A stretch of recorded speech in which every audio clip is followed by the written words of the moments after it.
All right, everybody, welcome to the True Alien Podcast, your daily dose of the weird, the strange, and, well, frankly, the things that make you go, huh, is that real?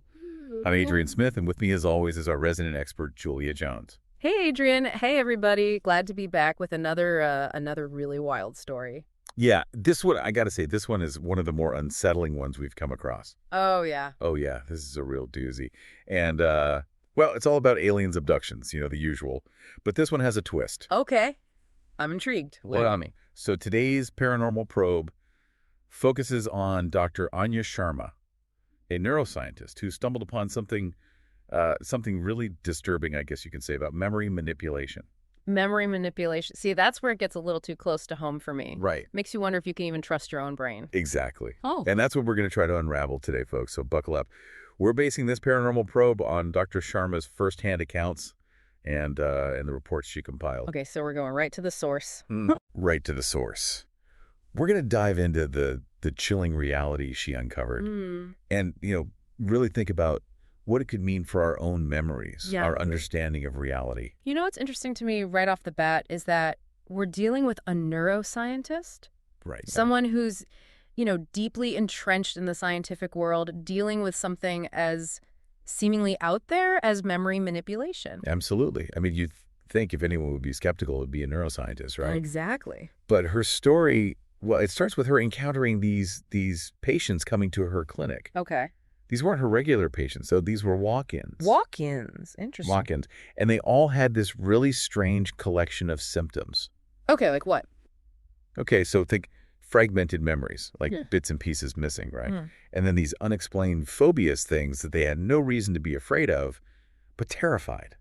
And then this constant feeling like they were being watched all the time. Okay, now that's starting to sound a little familiar. Right. And it gets even weirder because they all describe these incredibly vivid dreams, like they were almost real, but not quite. And in these dreams, there were bright lights, figures they couldn't quite describe. Classic abduction imagery. Classic abduction imagery. And this is where it gets really interesting from your perspective because Dr. Sharma, naturally, she was skeptical at first. As she should be. As she should be. Yeah. But then she started analyzing their brain scans. Okay, and what did she find?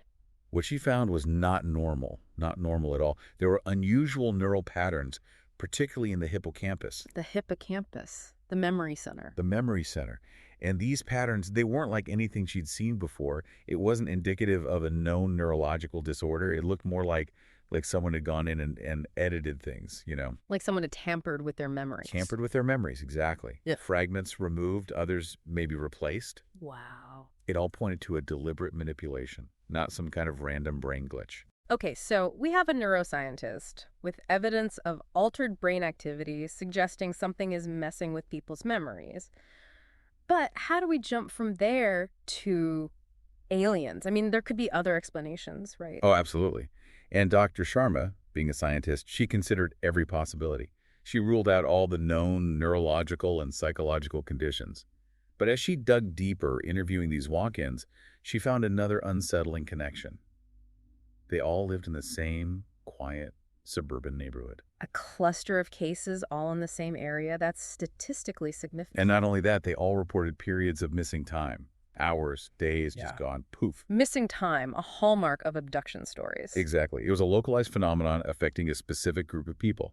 It was too much to be a coincidence. Okay, I'm starting to see why Dr. Sharma started leaning towards something something out of this world. You and me both. And then the thing that really tipped the scales was the security footage from the clinic. What was on the footage? Okay, so picture this.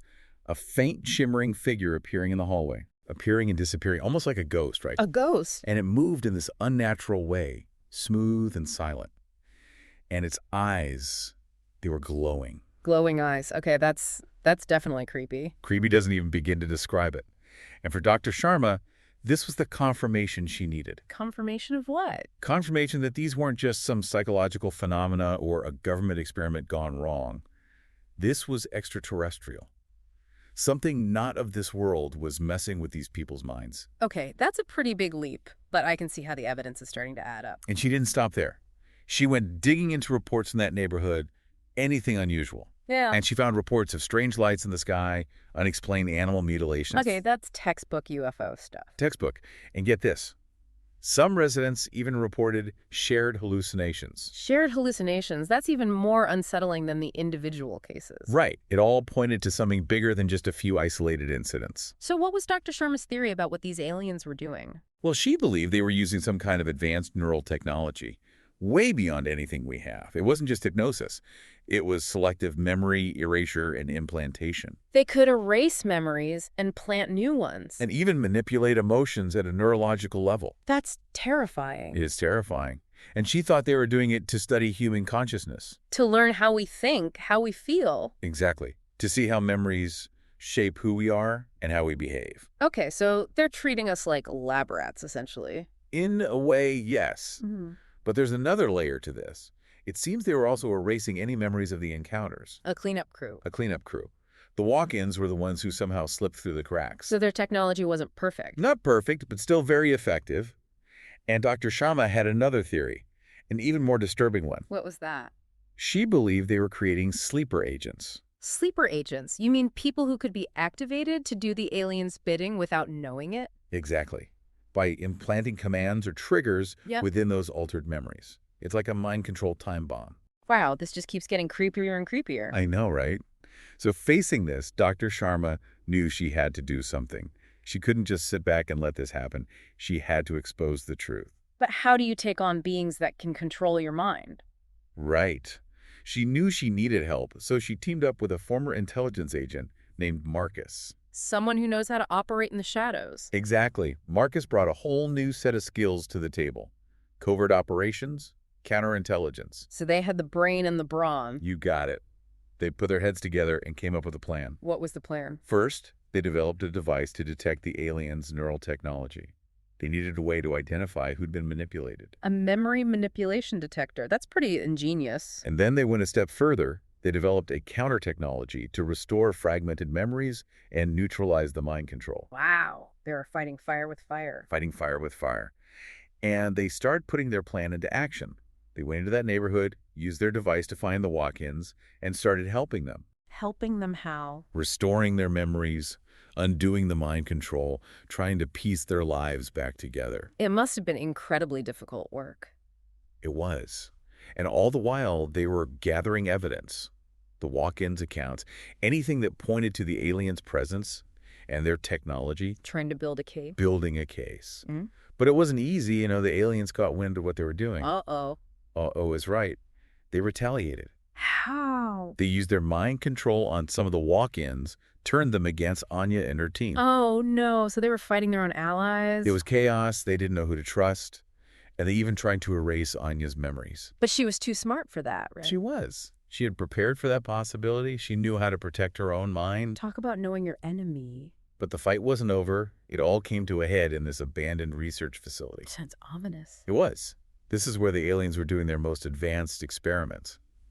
Anya and her team infiltrated the facility and used their counter-technology. And what happened? They neutralized the aliens' devices. They freed the walk-ins from their control. That's incredible. They actually won. They did. And then they did something even bolder. They went public with their findings. They exposed the aliens. They exposed the aliens. They presented all their evidence, showed the world what was happening. Wow, they forced humanity to face the truth. And that truth is a tough one to swallow. It means our memories, the things that make us who we are, might not be entirely our own. That's a pretty heavy thought. It is. It makes you question everything you know, everything you think you remember. So what happened to Dr. Sharma and her team after they went public? Well, they became guardians of human memory, protectors against this threat that most people don't even know exists. They're out there watching, waiting, ready to fight back if the aliens ever return. That's a pretty big burden to carry. It is, but it's a burden they chose to bear. They saw what was at stake, the very essence of who we are as human beings. So, Adrian, what do we make of all this? It's a question that haunts me, How much can we trust our own memories? Could we be manipulated without even realizing it? I think that's the most unsettling part of this whole story. It is. And for you listening out there, think about it. What if the things you hold dear, the memories that shape your life, aren't really yours? It's a chilling thought. It is. But it's a thought that we need to confront. We need to be aware of the possibility that someone, could be manipulating our minds. Knowledge is power, right? Knowledge is power. The more we know, about the universe, about the things that might be out there, the better prepared we are to face them. So keep those critical thinking caps on, folks, and don't be afraid to question what you think you know. Exactly. Well, that's all the time we have for today's Paranormal Probe. Join us next time as we delve into another true story of aliens, abductions, and the unexplained. Until then, sweet dreams, everybody. And don't forget to rate and follow the True Alien Podcast. It really helps us get the word out. And if you've got a strange story of your own that you think we should investigate, let us know. We're always looking for new leads. And until next time, keep looking up and keep questioning everything.